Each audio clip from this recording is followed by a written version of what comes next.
Bah les gars, on n'est pas dans le studio de Squeezie nous? Salut l'équipe, j'espère que vous allez bien. Aujourd'hui on se retrouve pour une toute nouvelle vidéo preview du combat entre Ciryl Gane et Francis Ngannou qui aura lieu ce week-end. Donc c'est un combat qui aura lieu à l'occasion de l'UFC 270 dans la nuit du samedi 22 au dimanche 23 janvier. C'est un combat qui aura lieu au Honda Center aux États-Unis. Vous pourrez le suivre sur ESPN+, RMC Sport 2 et l'UFC Fight Pass bien évidemment. Donc le choc dont on va parler aujourd'hui c'est le main event de cette UFC 270 et il aura lieu à peu près vers 5h du matin. Et je parle en France évidemment. Donc c'est un combat pour l'unification du titre des poids lourds entre le challenger Ciryl Gane et le champion en titre Francis Ngannou The Predator. Alors voilà, avant qu'on passe réellement la vidéo, je tenais juste à vous prévenir qu'il n'y aura pas énormément de montage parce que je tourne cette vidéo, on est lundi et le combat a lieu ce week-end, donc voilà. Évidemment, moi faut que je vous sorte la vidéo avant le combat, sinon on est un peu con. Bah ouais, logique. Voilà, du coup la vidéo sortira certainement jeudi soir, si mes calculs sont bons. Peut-être après, peut-être avant, mais voilà, quoi qu'il en soit, il n'y aura pas trop de montage, je m'en excuse par avance, évidemment ça se reproduira pas pour les autres prochaines vidéos. Alors d'un côté, on est sur un Ciryl Gane qui est en 10-0, donc voilà, 4 victoires par KO, 3 victoires par décision et 3 victoires par soumission. Et en face, on a Ngannou qui est en 16 victoires pour 3 défaites. Alors voilà, ces victoires c'est juste monstrueux, il a 12 victoires par KO et 4 par soumission. Et ces 3 défaites sont par décision, donc voilà, personne n'a encore réussi à mettre KO Francis Ngannou. Donc d'un côté, on a Ciryl Gane qui détient le titre intérimaire chez les poids lourds, qu'il a eu face à Derrick Lewis en août 2021. Et de l'autre côté, on a Francis Ngannou qui est sur le point de faire sa première défense de titre depuis sa victoire en mars face à l'ancien champion du monde des poids lourds, Stipe Miocic. Alors voilà, il faut savoir qu'à l'époque, ces deux combattants avaient le même entraîneur et également ils s'entraînaient, les deux se sont entraînés dans la même salle. Ils ont pu faire pas mal de sparring ensemble. Enfin pas mal, je crois qu'on parle d'une petite dizaine. Donc d'un côté, on a Francis Ngannou qui est très puissant, il est monstrueux, il a un physique absolument exceptionnel.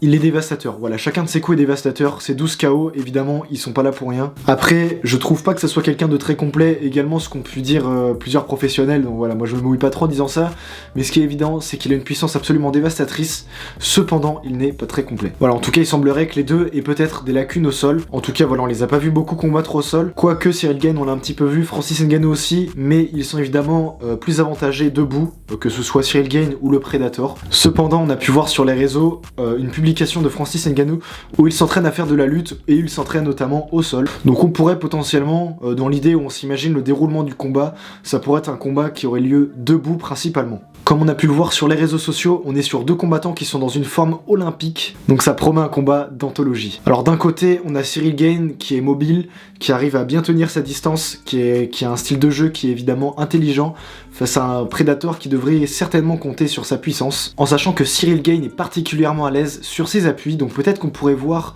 Francis Ngannou essayer de le mettre par terre, éventuellement pour le terminer par terre, par soumission ou par KO. Peut-être, on ne sait pas. Quoi qu'il en soit, Francis Ngannou a pour le moment fait la majorité de ses dégâts debout, donc on sera évidemment sur un Ciryl Gane qui sera extrêmement prudent. En revanche, voilà, personne n'a encore pu juger le Camerounais au sol, donc peut-être que ce sera sa botte secrète pour arriver à bout de Ciryl Gane. D'ailleurs, Ciryl Gane a livré dans une interview que le combat pourrait se dérouler comme sa victoire face à Jairzinho, c'est-à-dire un combat où il reste relativement prudent, à distance, et il essaie de gagner les rounds au point tout simplement. Ce sera en tout cas certainement comme ça que le combat devrait se dérouler dans les plans de Ciryl Gane, voire par soumission, ce qu'il a dit dans l'interview. Alors d'un côté, on a Ciryl Gane qui est mobile, technique, intelligent, également puissant. Il a un grand passif de Muay Thai, donc c'est un combattant qui est très complet.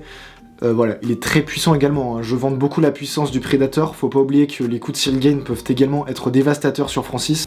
Mais également, on aura un Ngannou qui, de par sa grande puissance, devrait jouer de cette qualité-ci, ou d'une lutte pour essayer de mettre au sol, et également peut-être de jouer une botte secrète. Voilà, on est évidemment que dans les hypothèses, personne ne peut savoir réellement comment va se dérouler le combat, tout cela est hypothétique. Mais quoi qu'il en soit, je pense que c'est en ce sens que devrait se dérouler le combat, et le plan de jeu de chacun des deux combattants. Alors voilà les gars, à la suite de cette vidéo, moi ce que je vous invite à faire, c'est de regarder mes précédentes vidéos que j'ai pu faire au sujet de Francis Ngannou et Ciryl Gane, où vous pouvez voir tous leurs finishes, vous les aurez dans la description, en fiche ici, et en écran de fin. Donc voilà, je vous invite vraiment à voir si vous voulez voir comment, pour leurs précédents combats, ils ont pu finir leurs adversaires. Alors voilà, moi maintenant je vais vous donner mon avis sur le combat que vous attendez tous. Non, je rigole, tout le monde s'en fout. On bat les couilles, frère. Mais voilà, quoi qu'il en soit, je vais quand même vous le donner. Alors voilà, moi je vous dis directement, j'ai pas mis d'argent sur le combat. Moi, ce que je vais vous dire en tout cas, c'est que j'ai tendance à croire que c'est Ciryl Gane qui devrait être maître du combat. Voilà, comme je vous l'ai dit, il devrait bien garder sa distance, être extrêmement prudent face à Francis Ngannou, et ça va certainement être sa stratégie. Rester à distance, réussir à caler des coups à droite à gauche, et puis gagner les rounds un par un tout simplement. Mais donc voilà, moi mon pronostic pour le combat, c'est une victoire de Cyril Gane au point, éventuellement par soumission, mais je parierais plus par une victoire de Cyril Gane au point. Même si évidemment je ne sous-estime pas le Predator, c'est le champion en titre mine de rien, il a peut-être un petit peu plus d'expérience à l'UFC, malgré ses 3 défaites, la majorité de ses victoires se sont déroulées par KO, donc on n'est pas à l'abri d'une surprise et d'une victoire par KO de Francis Ngannou. Voilà, moi quoi qu'il en soit, j'ai tellement hâte de voir le combat, ça devrait être un match d'anthologie. Également, vous aurez un highlight du combat, comme je fais à chaque fois pour les gros combats, donc il aura lieu certainement, je vous posterai dimanche matin si j'arrive, en sachant que le combat a lieu dimanche à 5h du mat. Donc j'essaierai de vous poster ça dans la matinée. Je vous inviterai également à regarder le highlight si vous n'avez pas pu voir le combat à 5h du mat, car le combat est quand même relativement tôt. Voilà, donc restez connectés. Je vous laisse donner votre avis dans l'espace des commentaires. Qui, selon vous, de Cyril Gane à Francis Ngannou va remporter ce combat? J'avais pu faire un sondage également dans l'onglet communauté. Voilà, je vous invite à aller voir, ça doit être mon avant-dernier sondage. Voilà, donc je vous invite à donner votre avis. Il y avait déjà eu 189 votes. Voilà, il n'y a pas de grande préférence sur l'un ou sur l'autre, comme l'avis des professionnels d'ailleurs. Quoi qu'il en soit, c'est un combat qui devrait permettre l'expansion du MMA en France, parce que voilà, on a un Cyril Gane qui est français, qui va représenter les couleurs de la France pour ce combat, et également Francis Ngannou qui est camerounais et français, et qui se revendique souvent français, mais également camerounais. Ils se sont tous les deux entraînés en France, dans la même salle. Alors voilà, ça devrait donner un grand coup de boost au MMA français. Voilà, en tout cas, je remercie tous ceux qui sont restés jusqu'à la fin de la vidéo, vous êtes vraiment les boss. Je vous invite à vous abonner à ma chaîne, à activer la cloche, c'est super important, et à liker. C'est vraiment le meilleur soutien que vous pouvez offrir à la chaîne. Donc voilà, moi je remercie vraiment du fond du cœur ceux qui le feront. Et je vous invite également à venir me suivre sur Twitter et sur Instagram, donc c'est dans la description, où je poste régulièrement sur l'actualité, que ce soit du MMA ou du noble art. Bref, les gars, on se retrouve à très vite pour une prochaine vidéo. C'était Léo. Bye.